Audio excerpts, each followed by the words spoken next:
এই নারায়ণগঞ্জের একজন বলেছিল রাত 2টা বাজে ফোন দিলে 2 লক্ষ লোক এসে পড়ে, তার বাড়ির গ্রিল বাঁচানোর জন্য 2 জন লোক পাওয়া যায় না শেষ পর্যন্ত। 24 থেকে শিক্ষা নেন, আপনারা আমাদেরকে কোনো ভয় দেখাতে পারবেন না। আমরা রক্ত দেওয়া যখন শিখে গেছি ভাই, আমরা আরো রক্ত দিতে পারবো, কিন্তু যদি সংস্কার না হয় আমাদের রক্তের উপর দিয়ে যে নির্বাচন দিতে হবে। আশা করি ইনশাআল্লাহ বাকি 63 জেলাও মার্চ ফর ইউনুসের ডাক দিবে।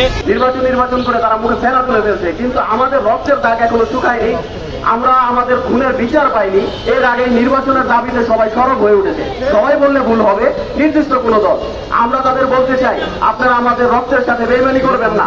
আমরা যেই ছেলেগুলো, আমাদের এই যাত্রা শহীদ মিনারে যেই ছেলেগুলো আহত হয়েছে, যেই ছেলেগুলো গায়ে বুলেট নিয়েছে, এর মধ্যে অধিকাংশ ছিল 13 বছর, 14 বছর, 15 বছরের ছেলে।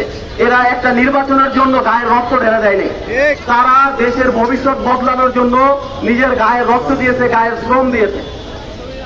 আমরা চাচ্ছি আগে এই দেশে খুনি হাসিনার বিচার হবে এবং প্রয়োজনীয় যে সংস্কারগুলো, আপনারা জানেন আমাদের দেশে বর্তমানে দেশের অধিকাংশ লোকের সুষম খাদ্য থেকে বঞ্চিত। আমাদের শিক্ষা খাত প্রায় ধ্বংস। আমাদের স্বাস্থ্য খাতে চিকিৎসার জন্য মধ্যবিত্ত, নিম্ন মধ্যবিত্ত লোকেদের চিকিৎসার জন্য আমাদের ভারতের মুখোমুখি হয়ে থাকতে হয়। এর পরিপ্রেক্ষিতে ডক্টর মোহাম্মদ ইউনূস সাহেব চীনের সাথে সমন্বয় করে দেশে যে 3টি চায়না বাংলাদেশ ফ্রেন্ডশিপ হসপিটাল করতে যাচ্ছে, এ ধরনের আরো বড় বড় যে ধরনের প্রোগ্রামগুলো হাতে নিচ্ছে, এই সকল প্রোগ্রামগুলো বাস্তবায়ন হওয়ার আগেই যদি নির্বাচন হয় তাহলে আমরা শঙ্কা করছি এই ধরনের সংস্কারগুলো হবে না।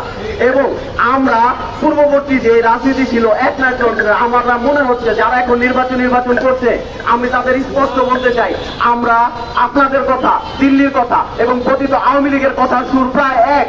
এবং আপনাদের এই কথার কারণে আপনাদের গা থেকে কথিত স্বৈরাচারের গন্ধ পাচ্ছি। আপনারা যদি দেশের ভালো চান, আপনারা বলেন যে ব্যক্তির থেকে দল বড়, দলের থেকে দেশ বড়। যদি আপনাদের কাছে দেশ বড়ই হয়ে থাকে তাহলে আপনারা ডক্টর ইউনূস সরকারের হাত শক্ত করুন এবং দেশের অর্থনীতি সচল করুন। আইন শৃঙ্খলা সংস্কার, দেশের বাণিজ্য সংস্কার, রোহিঙ্গা সমস্যার সমাধান সংস্কার, সরকারি নিয়োগ ব্যবস্থার সংস্কার, সামাজিক ব্যবস্থার সংস্কার, পার্বত্য বিশৃঙ্খলা সংস্কার, ঘরবাড়ি রাস্তাঘাট সংস্কার, জাতীয় রাজনৈতিক নেতাদের সংস্কার, নির্বাচন ব্যবস্থার সংস্কার, স্থানীয় সরকার নির্বাচন, তারপরে আমরা চাই নির্বাচন। যারা আমাদেরকে বলছেন যে ভয় দেখাতে পারবেন, খুনি হাসিনাই আমাদেরকে কোনো ভয় দেখাতে পারেননি, তাই আপনারা এ থেকে শিক্ষা নিন, 24 থেকে শিক্ষা নিন, আপনারা আমাদেরকে কোনো ভয় দেখাতে পারবেন না। ইউনূসের উদ্দেশ্যে একটা কথা বলতে চাই, doctor Yunus, you will be the winner if you make every loser turn into winner. আমরা নারায়ণগঞ্জ সর্বপ্রথম ডাক দিয়েছি মার্চ ফর ইউনূসের। আশা করি ইনশাআল্লাহ বাকি 63 জেলাও মার্চ ফর ইউনূসের ডাক দিবে। সারা দেশের জনগণ একত্রিত হবে। আমরা চাই দেশের আগে সংস্কার, তারপর নির্বাচন। বান্ডেল থাকলে প্রতি সেনমানিতে টাকা বাঁচবে। বিকাশ সেনমানি বান্ডেল কিনে জিতুন প্রতি লেনদেনে।